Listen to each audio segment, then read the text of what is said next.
TG Geeks, episode 206, January 28th, 2019. Cell phones, magic, and intrigue.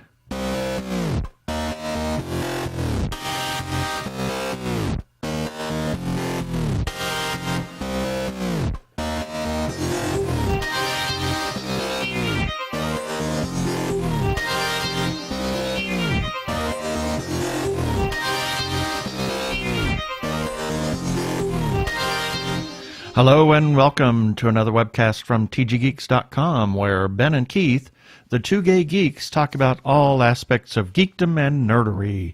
Sci-fi, comics, film, horror, genre, you name it, we talk about it. I'm Keith Lane and we're coming to you from TG Squared Studios in lovely allergy season Phoenix, Arizona. Yes, I stepped on your little tag.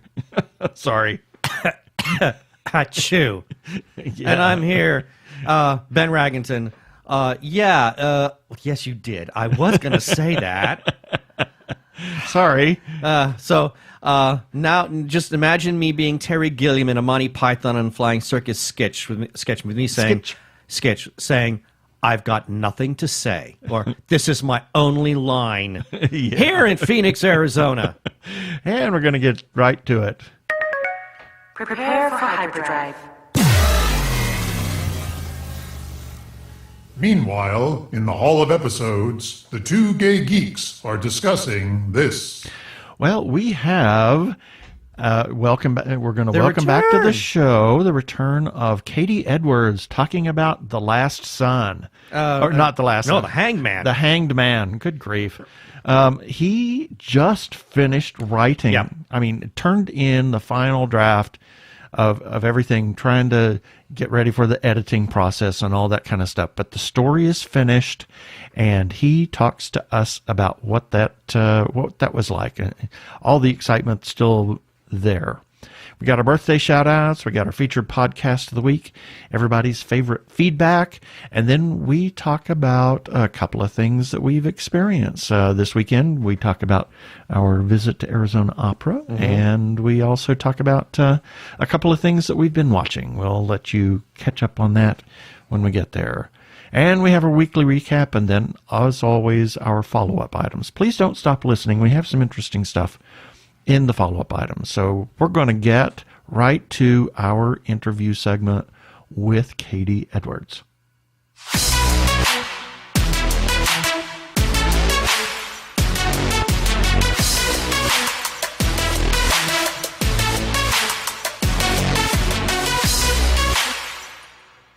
And we welcome back to the show Mr. Katie Edwards, author of The Last Son and the soon-to-be-released The Hanged Man in the Tarot Sequence. Welcome back. Thank you for having me. It's great to be back, guys. Yeah. Yes, on this week of Radio Gods, their special guest is... Your special guest. And so thank you for agreeing to speak with us right now, because something really exciting has just happened in your life. Tell us what that is. It absolutely has. After a rather long writing experience, I finally turned in the first full manuscript for The Hangman. Hooray! I'm very, very, very excited, very pleased. Things have gone exceptionally well. So this is a good time for you guys to talk to me, because I've been living and breathing and eating this novel for like the last 2 months solid. So. And you just birthed the baby, shall we say. Yeah, I did. I not only just birthed the baby, but I gave it away. So it's already gone off to my agent. I've got my first 2 external reviews in the sense of people reading the entire novel outside my immediate writing group. So This has been a big week, because I'm beyond the finishing and passing it in, and I'm starting to actually hear what some people are thinking who are reading it fresh. Cool. In terms of the writing process, I read on Twitter. I mean, it was taking you, I guess, longer to write a lot of this out. Where the place was I going with this question?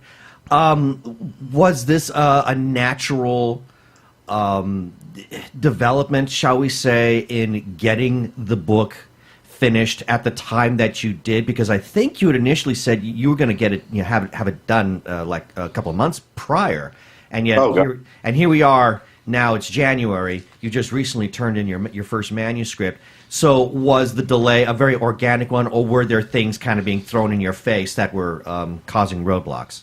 Everything. All of it. And also, I mean, I have nothing to judge it against. This is my sophomore novel, and I can't tell you what my other sophomore attempt was like, because by its very definition, I have literally no experience with what a second published novel feels like. And the thing that's different between other writing projects I finished before is that while it took me so long to finish, at no point did I feel like I was actually blocked or did I have a problem with what I was writing. I actually knew as I was writing it, it really does feel like the best stuff I've ever done. I've loved every second I spent writing it. I've loved going back on the read-throughs. It's just, it took me much longer to craft it. Right. And I think, I think part of it is because of the experience of The Last Sun coming out when it did in July, and working on the second novel. The Last Sun turned out to be one of those novels where I'm just building a readership day by day. I mean, every day I'm getting new emails from new readers, getting new attention to it. So in one way, it was kind of hard to let go of The Last Sun and focus on The Hangman because I'm still living The Last Sun. Right. So was it really just July? Yeah, it's holy it's crap. It's been a ride. Wow. Well, it's interesting you should say that. So, excuse me. So, and I've seen on Twitter as well, all the people, they're submitting their artwork, etc., things that they're really excited about regarding The Last Sun. Now that they're finally discovering it. Is that some way like giving you like fuel or some kind of special, pump in energy when you're working on Hangman? I mean, granted, you said, you still feel like, you got one foot still in The Last Sun. You're still kind of partially living that while you're trying to live in the Hangman.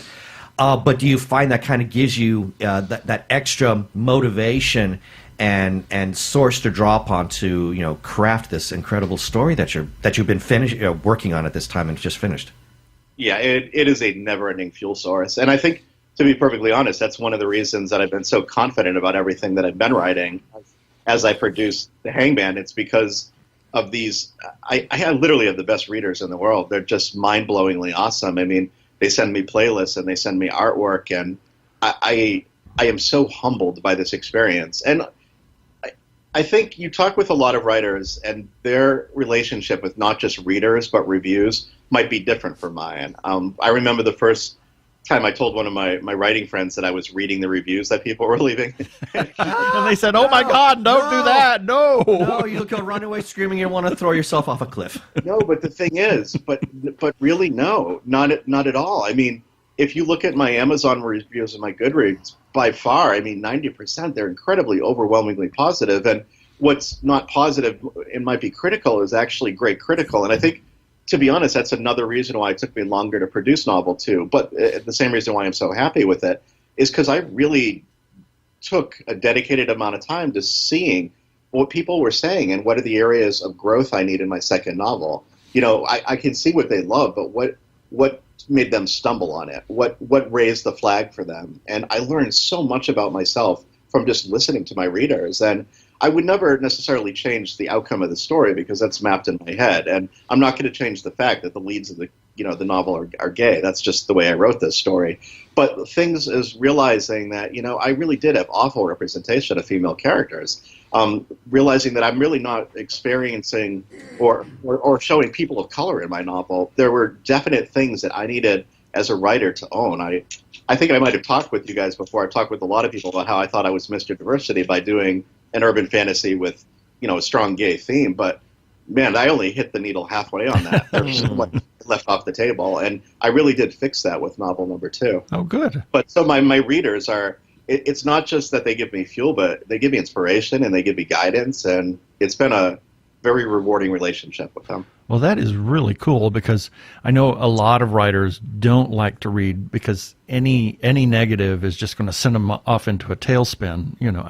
I won't say that, but negatives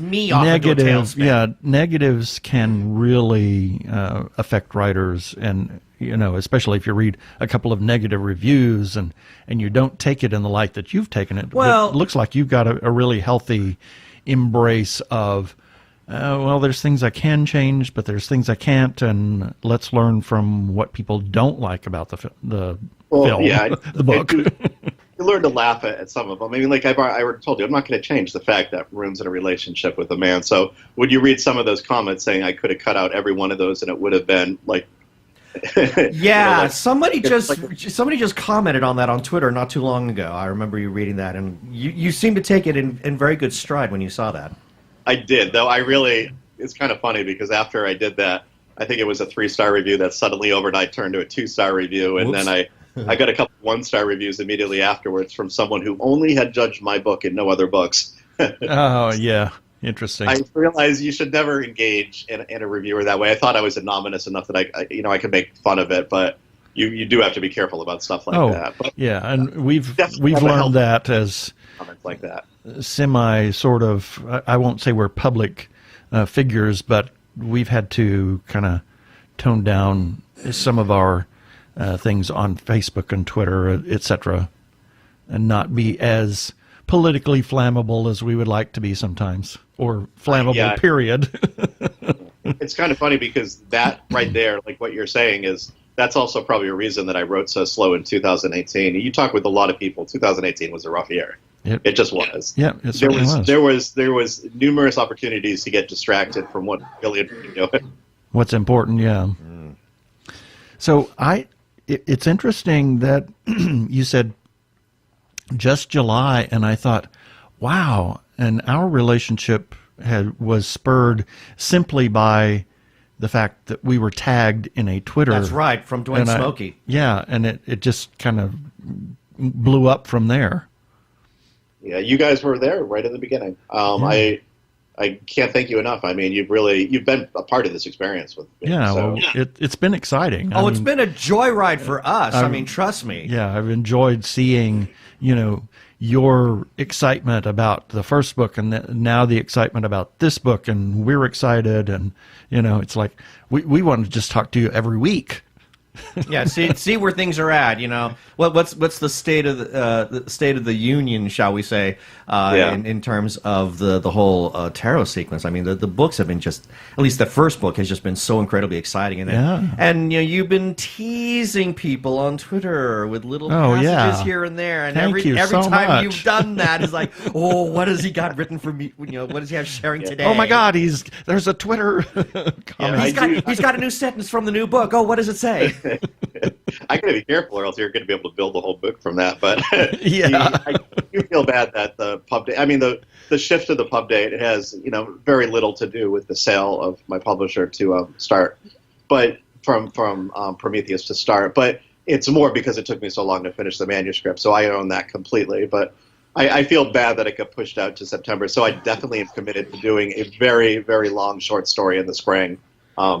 That bridges novel number 1 and novel number 2, and making that available for free to readers. And that's supposed to be set during the Christmas time, right?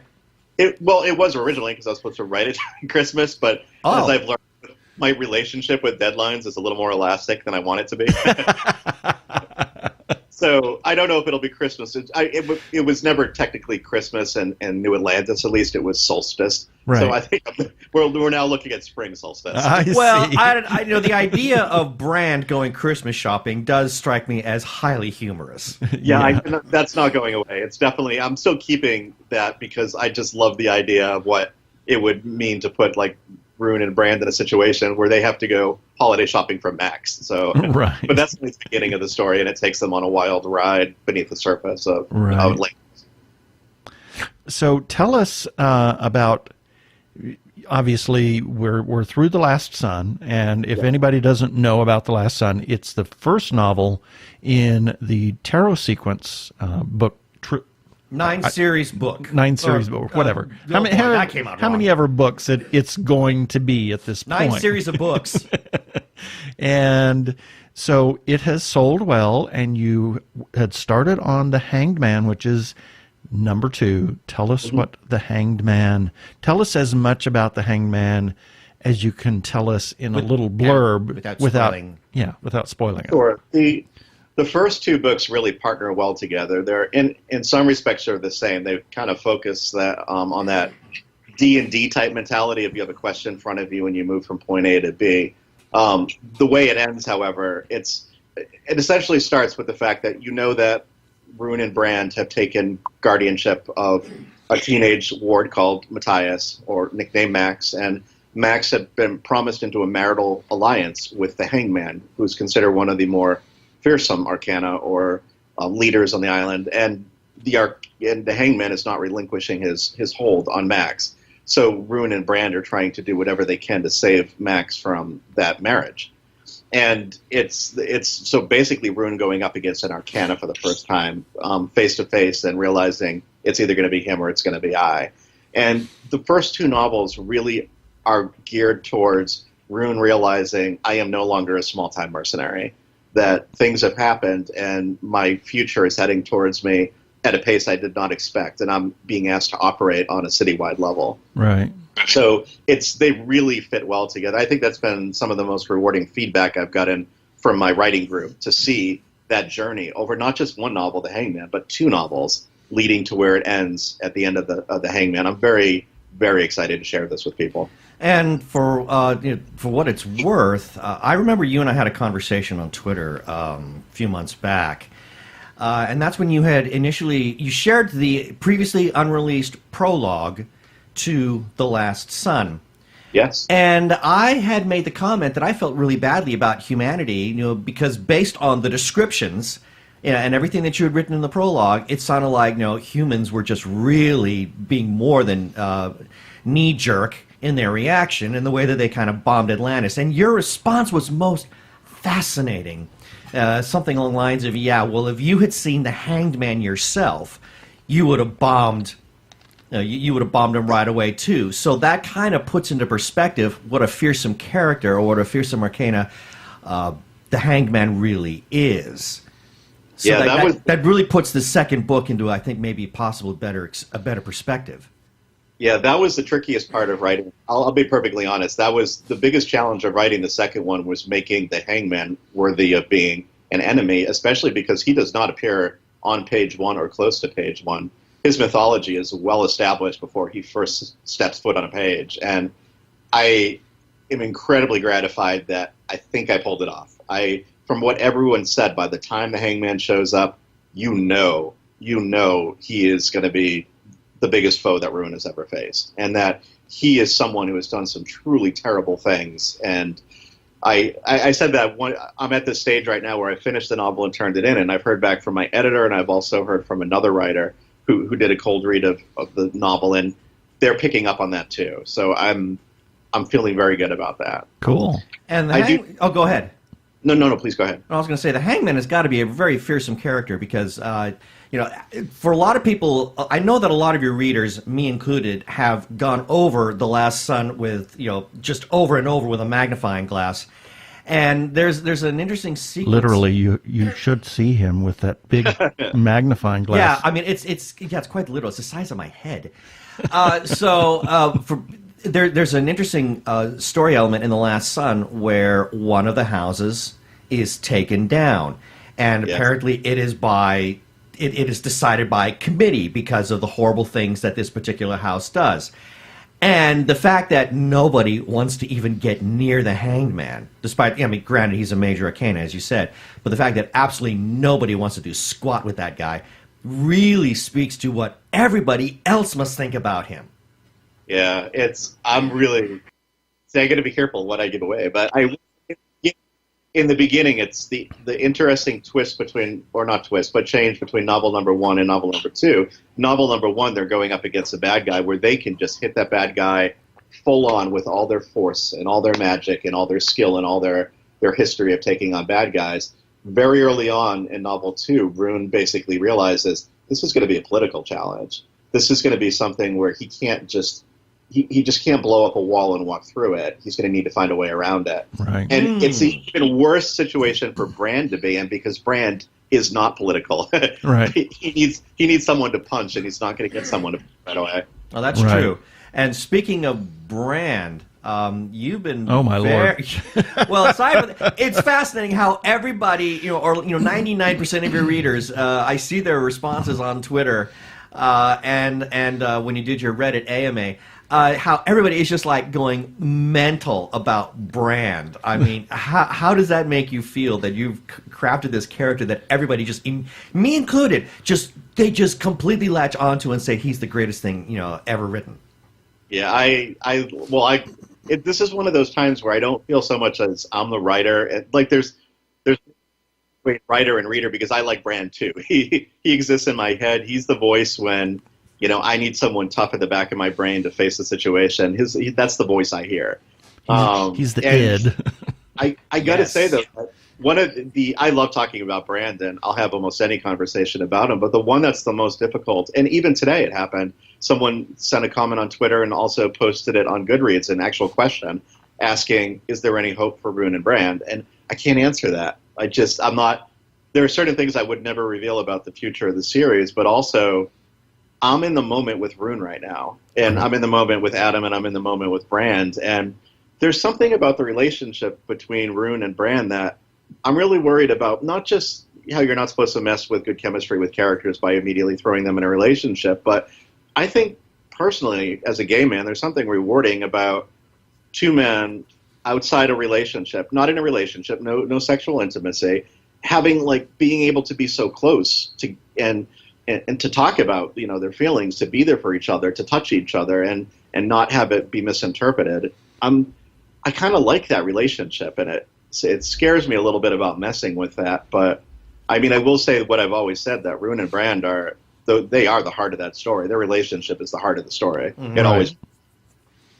Well, that's cool.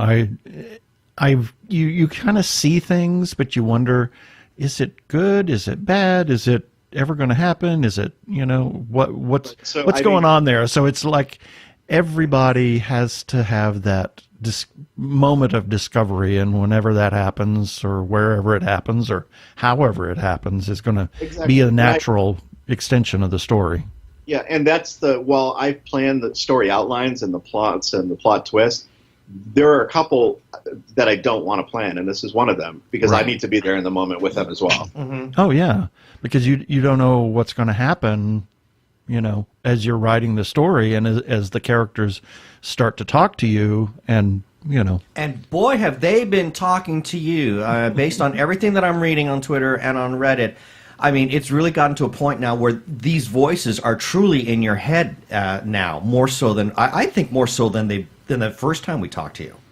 Yeah, literally just shy of medication. I was just going to say, you're listening to the voices in your head. Yeah, and they do have names. Yes. But I think, because I've always known, obviously, that Rune and Brand were going to be big characters, because I built a story around them. It's been really nice to see how people have been responding to the other characters, how much some other characters, like especially Quinn. He was the next one I was going to bring up. He just really, I think anyone who likes Quinn from book one, and he really, when you think about it, occupies very few pages in book one, yet he seems to be much more present than I ever intended. If you like Quinn from book one, you're really going to like Quinn in book two. Well, I think that he seems ever present because he can see all the possibilities. And that is a challenge that I do deal with in novel number two, and is going to need to be addressed, because as a writer, that's a very dangerous device. Yes, it is. I'm glad you just hit on that, because there's something that I'm noticing. I've seen you post how, of course, you've talked about how when you're working these novels, and you just said so a few moments ago, there's a lot of planning that goes into the writing of them. You're definitely a planner, and you just don't write by the seat of your pants. You really like to think about everything that you're going to be doing. And yet, your two favorite characters are first Brand and second Quinn.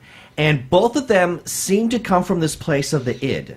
And I'm kind of wondering if maybe the writing of these two characters isn't possibly satisfying some deep desire to be able to just write in that stream of consciousness, free-form kind of manner.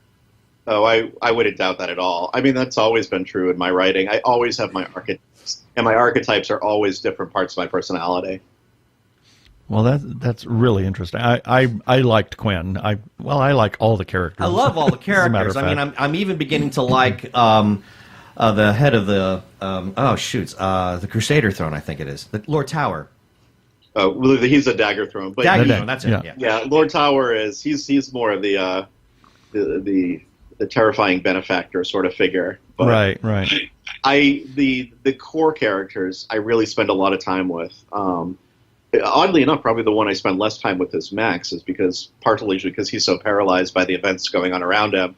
But I do really get to. That's the beautiful thing about a second novel. The first novel is always a bit of the origin story, and you've got to. It always starts slow in a way because you've got to build up the world and you've got to build up the characters.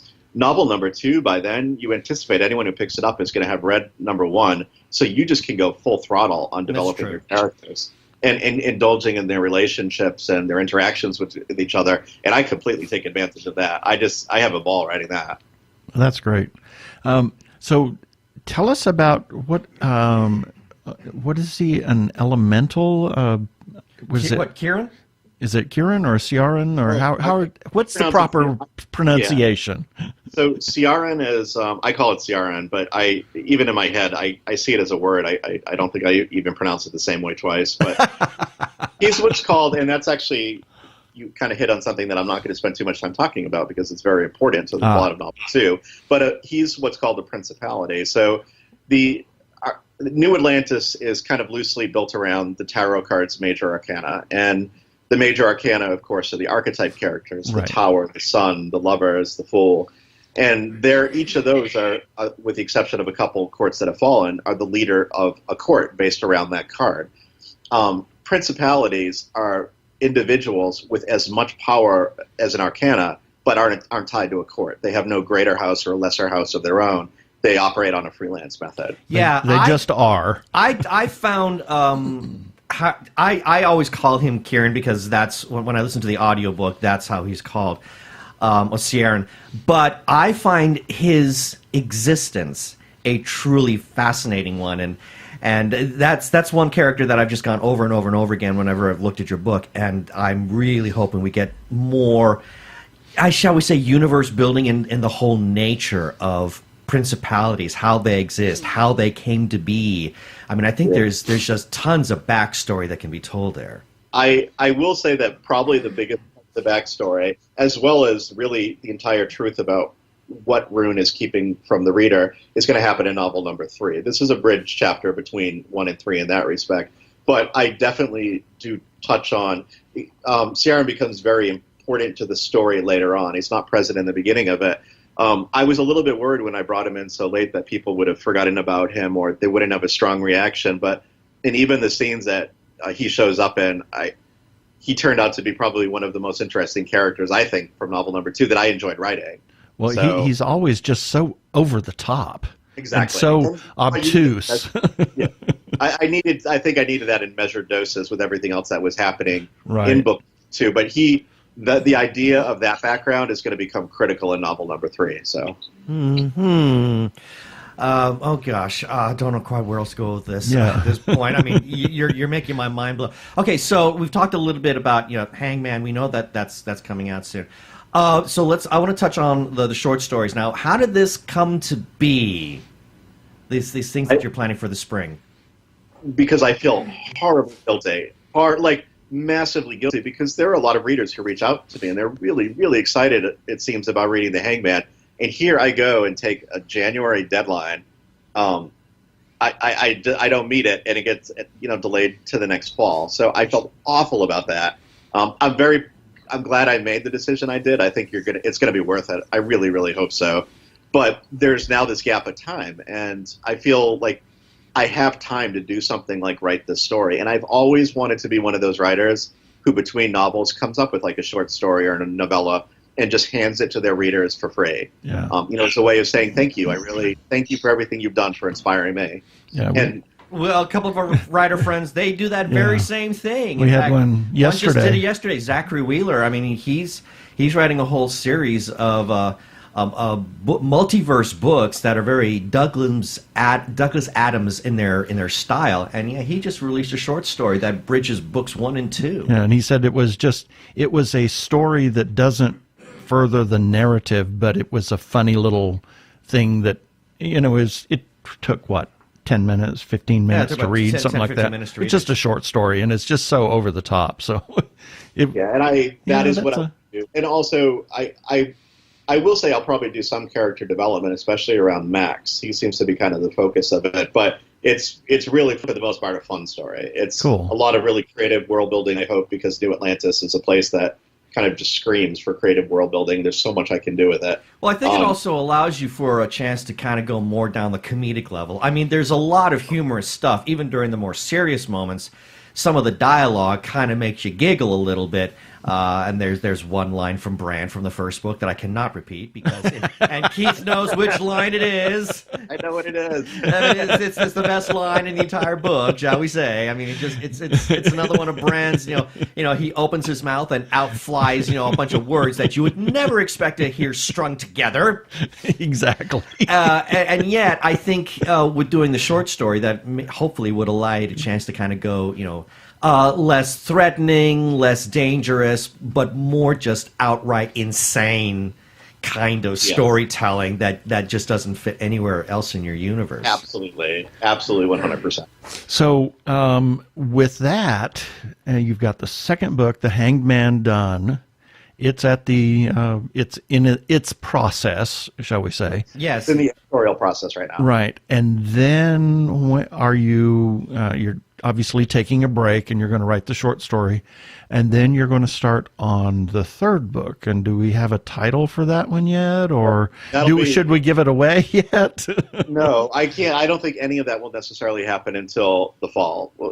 All of that will be cemented in place, but because you have to deal. I have a new publisher, and I have to work with them and make sure that they're excited about the series. I will say that my editor, she has read the second novel, and her feedback has been it just blew me out of the water how positive she was about everything she read. Right now we don't anticipate any large scale rewrites at all for the Hangman. It's all going to be polishing, and for a writer, you have no idea how scary that step can be. Okay, I'm glad you brought that up because this is, I think, maybe something that a lot of people don't understand, and that is the entire process between writing and publication. So you've got it submitted to the editor right now, and they're looking at it. So what do? They just simply, do they highlight? Do they send you back notes and say, we like this, we don't like this, change this? What is the process? Exactly. I had what I guess I would kind of consider an official phone call with my editor, Rini Sayers, from Prometheus to Start. She's incredible. She's a fantastic writer in her own right, and she gave me sort of a half-hour overview of what she thought of the novel. She works on the editorial notes, and then she gets them to me, and then I get to do what I'm doing right now is a final read-through, or not a final read-through, but a complete read-through of my novel for the first time. For me, myself, chapters 1 the way to the end. And that's when I can have the opportunity to make serious line edits, catch any inconsistencies, make sure that I'm leaving the right breadcrumbs for novels 3 and after that, which is important to me. And after that, that's a really healthy part of the process. I'll probably have a few beta readers as well. And then we'll move on to the copy editing and the proof editing of the final manuscript. So it's going well. The thing that I think a lot of writers really are nervous about is that first indication of is the bulk of the novel okay, or am I going to have to do major, large-scale rewrites? And I am past that stage. So good. I'm 9. Oh, cool. That's and nice you to know. said something about the coffee edits? They Copy edits. Copy. Copy, not coffee. I have been fighting a cold all week, so my Massachusetts accent. Oh, no, I was just teasing you. I was trying to be funny. It didn't work. Yeah, it's like taking the book to a coffee shop and just, willy-nilly editing here and there. That's a coffee edit. Seriously, that's all I do. I can't write at a coffee shop.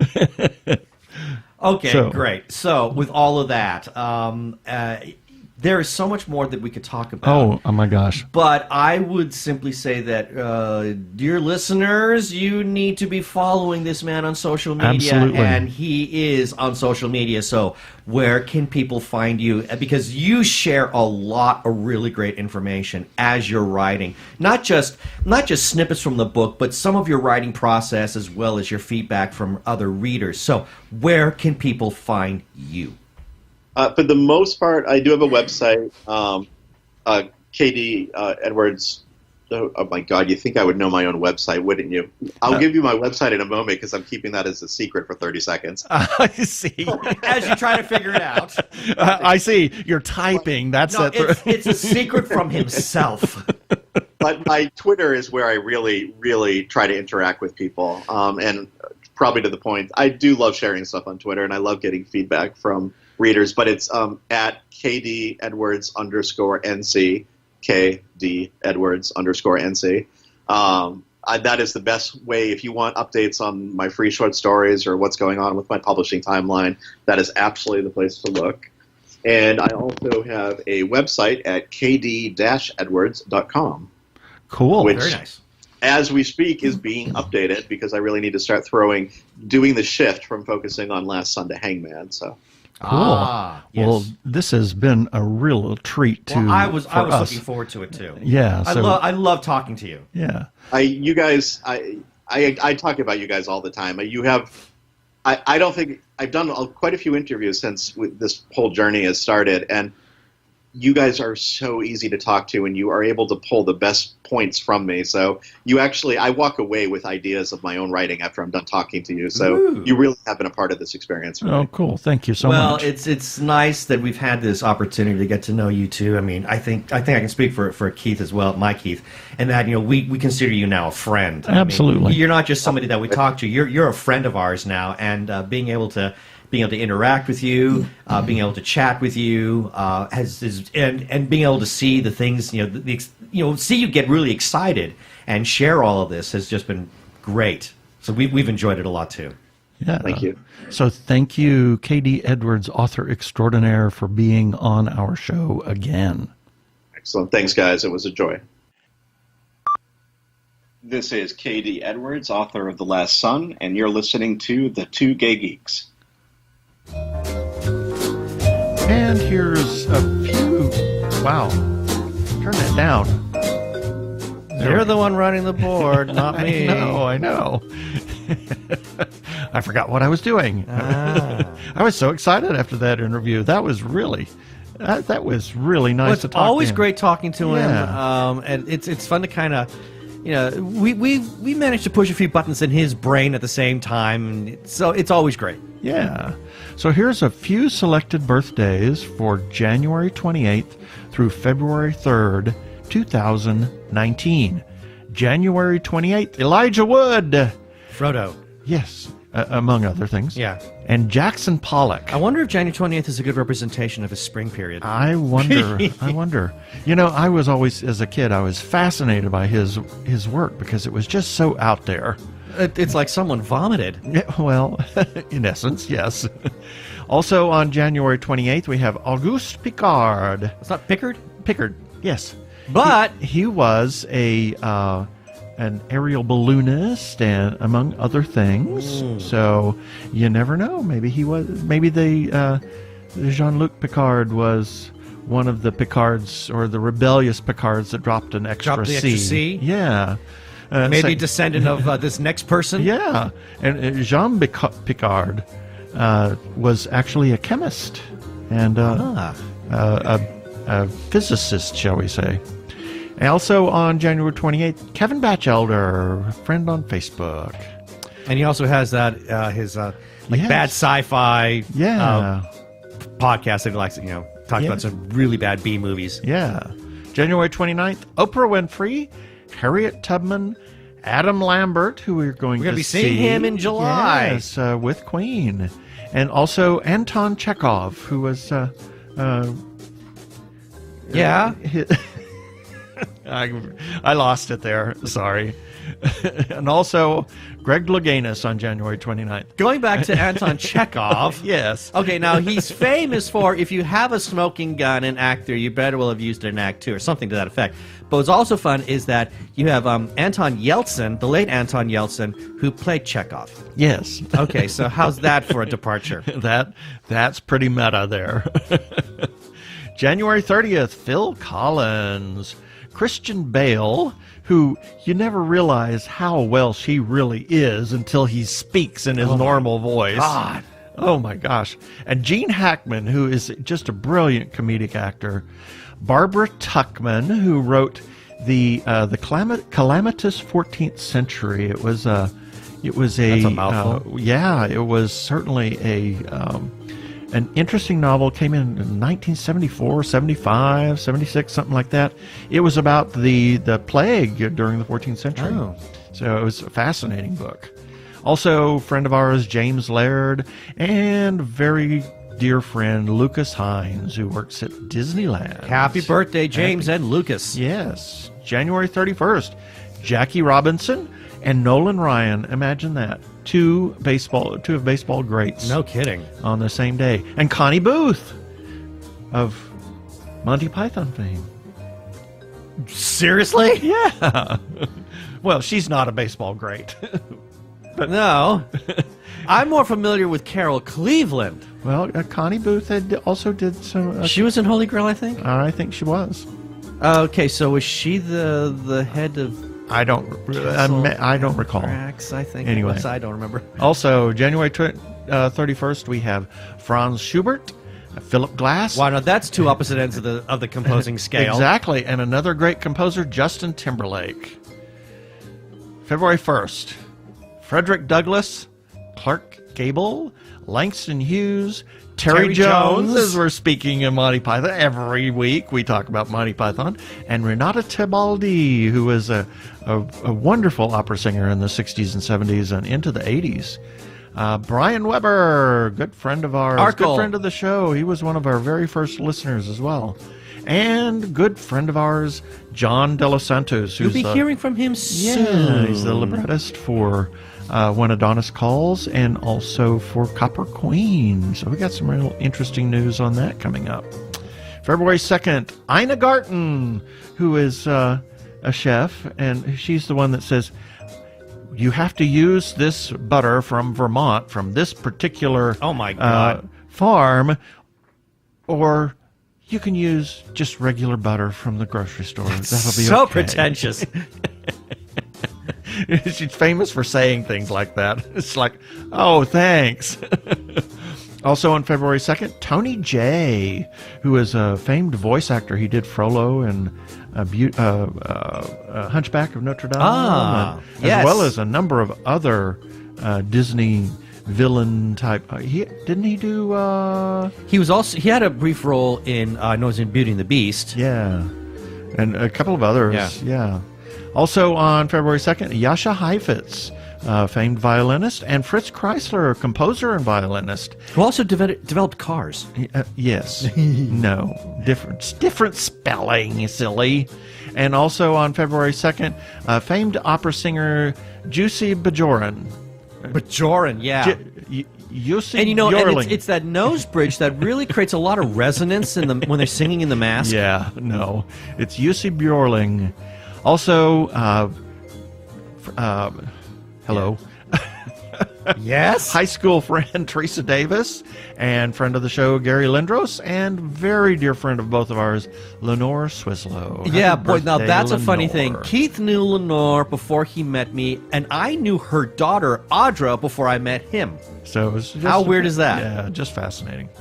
February 3rd, Warwick Davis, Nathan Lane. No relation. Gertrude Stein, Elizabeth Blackwell, who was the very first woman allowed to graduate from medical school in the U.S., and Henry Heimlich. Speaking of medical, who was he played the caterpillar that sounded like he had something stuck in his throat on Pixar: A Bug's Life.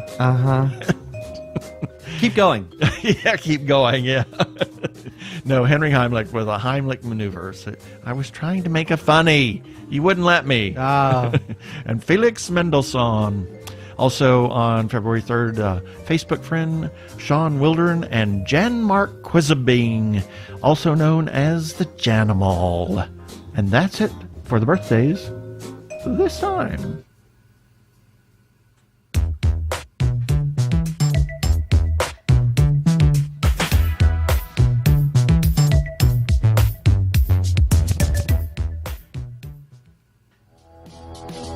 Hi, this is Barbara Dillon, one of the co-hosts of Fanbase Press's flagship podcast, The Fanbase Weekly.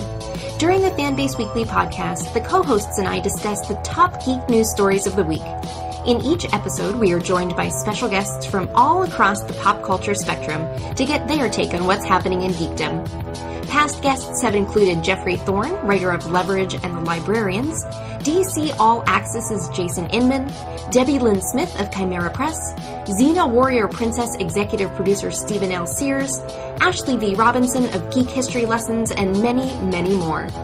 Join us for an episode of the podcast that celebrates fandoms on a weekly basis.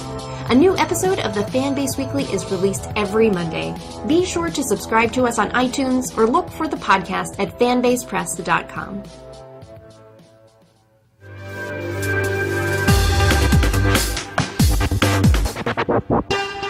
Go give a listen to our friends Barbara and Bryant over at Fanbase Weekly. And now, what time is it? It's time for the always popular feedback. And got to race through this because there's a lot to cover here. So, starting with episode 200. Can you believe it? We're 200 feels like ages ago. I know. Because we recorded it ages ago. We did. Yeah. But got a comment from Brian Dorn, who said thanks for the love. I think it's because it was his birthday. Yep. Then I got a comment from Arkle. This was a little funny. He says, very cool that you guys got John Cage to do the score for the last 11 minutes of the episode. Now, Lord. Arkle listens to the episodes on YouTube, and for some reason there was an 11-minute gap of silence. Yeah, I right at the don't know very what the heck We don't know what happened there. happened. So, very funny, Arkle, yeah. It happens on YouTube occasionally. And then got a comment from good friend Corey Nelson. She says, congratulations on this milestone. You guys work so hard on the podcast, and I really enjoy it. And thanks for the shout-out for Mary Wiley Bunch's birthday this week. Mary Wiley Bunch was her mother-in-law. And I got a comment from Amanda in Tennessee. My goodness, that's going back to the Slice and Sci-Fi days. Yeah. She says, happy birthday, Two Gay Geeks. And then got a comment from Mr. Technorama himself, Chuck Tomasi, and he just put a little heart, And they got a comment from Susan Martin Merck. She says, congratulations, you guys rock. Comment from Christopher Cano. Thanks, guys, and happy birthday. Comment from Mark Ross. He says, congratulations. This is a weird one. Got one from Des Demise. And on Facebook, she had it was a GIF of from the movie Elf. And yes, I call it a GIF. She says, you did it. Congratulations. So, yes, thank you. We're very proud of 200. Yay. And then moving on, we had an article that came out late last year about how Phoenix Film Festival reveals poster art for the 2019 festival. And Phoenix Film Festival on Instagram came with, thanks for attending. Yeah, our pleasure. we were there at the reveal of that. Yes. And now for the article. This is the gift that keeps on good Lord. giving.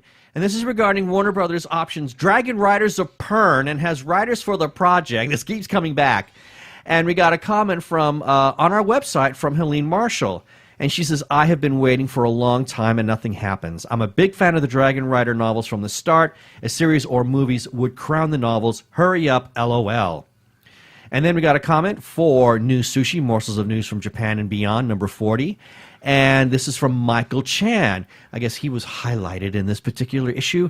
And he says, check it out. My ideal reels scene was featured in News Sushi by Hamish Downey. There's a lot of good stuff to read in this column, so head on over to TG Geeks to show Hamish some love. Yay, and I thanks, share that Michael. because, yes, show Hamish a lot of love. He puts a lot of work into that News Sushi. It's awesome. Wow. For And almost a year now. We're up, I think this week is going to be 47 or 48. Something like that, yes. So we're close to Wow. a year now. And then speaking of Hamish, he had one of Hamish's perspectives, and this is during our Christmas break, and he did a movie on Merry Christmas, Mr. Lawrence. This is a movie starring David Bowie. Yeah. And I got a comment from Jocelyn Simone on Twitter, and she says, I do believe I found a new holiday film. And since we had Katie Edwards as our interviewee, I want to close off with a comment. This is a direct message that he sent to us.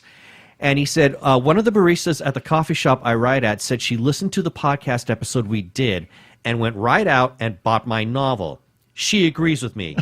You both sound like radio gods. Oh my gosh. Several people have said that. I don't know what it is. Maybe it's these fancy new mics. It's the mics. Not new, but fancy. But they're good. Yeah. Good mics. Yes, and that's our feedback. Yeah. And thanks to everybody that comments on any of our stuff. You can do that on Facebook at our TG Geeks website, or hello, our Facebook page, TG Squared Studios, or on TG Geeks web page or Facebook page. Wow. If I could talk today, that would really be nice. And tggeeks.com. There we go. Finally, I can say it. Gee, Minute Christmas. You can comment on our YouTube episodes or on Twitter of our several different Twitter handles that we have. And we also have a listener line. You can comment or call us and leave us a voicemail, and we will play that on air. That's 469 TG Geeks. That is 469-844-3357. And as always, please play nice. Yeah, baby. They're like two gay geeks. They're together, you know. They're two gay guys and they're geeks. Is that okay?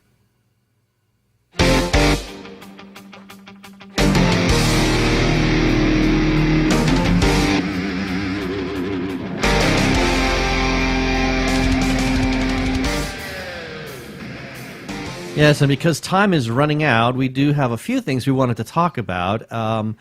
We had the most amazing experience. Oh, my gosh. Friday night and Saturday night. Friday and Saturday, we were at the opera at Symphony Hall for the production by Arizona Opera of Verdi's La Traviata. OMG. Holy cow. I wrote a review about Friday night's visit, and it was a stunning piece of work. It was a feast for the eyes and the ears. Yes, production-wise, it was absolutely gorgeous. Sight and sound, yes. The performers were amazing, especially Vanessa Vasquez. Our lead soprano. Oh my gosh. She was just awe-inspiring. Yes. And one of the things that I said, I say this in a good way. When she was on stage, she chewed up the scenery. I mean, she really did. There was something very method acting in her in the way, because she was very internal and minimalist, and yet, and that's why I think she's got method training, because there was something about her that screamed the emotions that her character was feeling, and yet there was nothing grandiose about anything that she was doing in her physical performance. Yeah, it was just that she was larger than life. Oh, yeah. And that is Violetta in Traviata. She is a larger than life character and just stands out. Saturday night, Sarah Gartland did a great job as Violetta, and everybody in the cast and the sets and the stage crew and the orchestra never sounded better. I mean, it was my amazing. Lord. It just makes me so excited to see, what the future holds for Arizona Opera. Absolutely. As we heard from Joe last week, this opera company is going places. I mean, they're doing some really exciting things. So can't wait to see what's in the future. No kidding.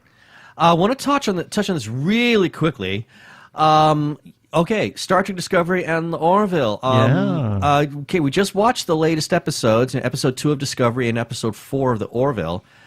I gotta say, normally I'm a big proponent for the Orville. Little disappointed this time around, and what stunned me is that, oh my God, Star Trek Discovery actually cranked out an episode that really felt like Star Trek. It did. I was shocked. I loved it. It was so good. I might even be able to put the word Star Trek in front of Discovery now. It was such, so I just want to throw that out because, we had last week did an article on, the first 3 episodes of the Orville, and then I just did an article this week about the Star Trek shorts that aired before Discovery premiere. So just this kind of like a little conversational follow-up on that. But yeah, I'm really excited to see what Discovery's going to do if they can maintain this kind of storytelling. I thought it was great. So. And see what happens with the Orville as well. Yeah. I'm Daniel Radcliffe, and I believe that reaching out for help is the bravest thing a person can do. If you are struggling and need support, call the Trevor Lifeline at 1-866-488-7386. It's free and confidential, and trained counselors are there to listen 24/7 without judgment. To learn more about the Trevor Project's life-saving work for lesbian, gay, bisexual, transgender, or questioning young people, go to thetrevorproject.org. You can also, if you are a trans person or questioning, you can call the hotline as 877-565-8860. In Canada, 877-330-6366, or check out translifeline.org.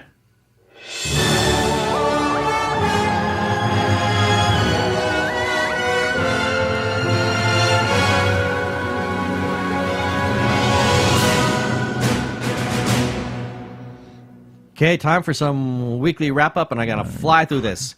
So, starting on Sunday, January 20th, we had issue number 32 of Tommy Cannon's Dr. Zombie Monster Family Physician. On Monday the 21st, there was episode 205 of the TG Geeks. On the 22nd, Tuesday, TG Geeks staffer Hamish Downey wraps his debut feature. That's an interesting little press release. We recommend you take a look at that. And then on Wednesday the 23rd, and I made mention of this, there's my Ben's Breakdown. That's what we call my stuff now. A new discovery with Star Trek short takes. And then on the 24th, and we're going to talk about this in a later episode, but my breakdown of the first 3 episodes of A Discovery of Witches. Oh, my God. Talk about that in the future. And then on Friday the 25th, issue number 47 of Morsels of News from Japan and Beyond from Hamish Downey. And also Ro came back with another one of her reviews for The Kid Who Would Be King.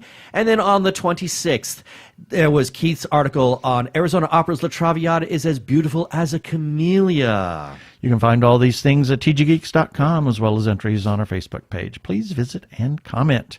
Check out our restaurant reviews. We've got a new category. Everybody knows we are huge supporters of independent creators, whether it's filmmakers, comic book artists, writers, or others. Please buy their stuff. Please consider supporting independent creators by buying their stuff, telling people about them, and generally talking them up. Yes.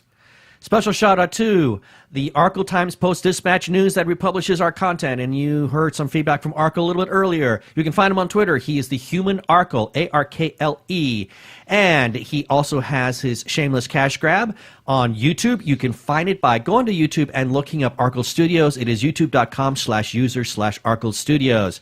And we also have to give a couple of shout-outs to a couple of Facebook groups for allowing us to post our episodes and relevant articles on their pages.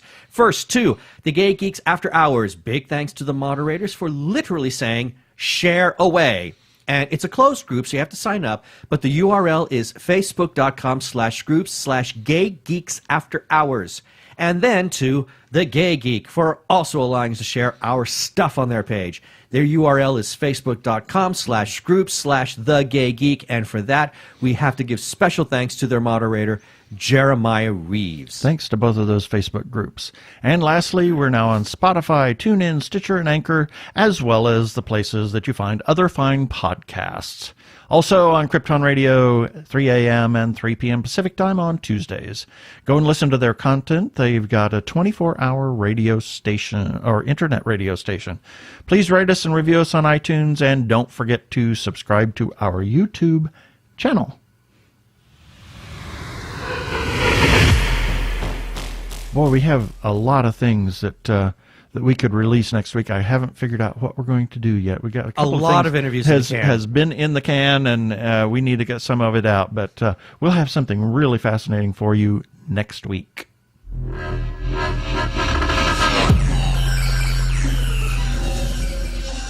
Okay, that should do it for this episode of TG Geeks Webcast. Be sure to check out the article for this webcast episode. We're going to have several links on the page of things we talked about.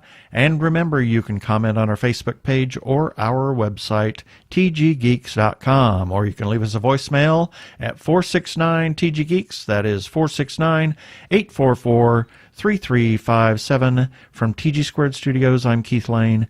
Thanks for listening. Please be kind to yourself and those around you. Peace. Cheers.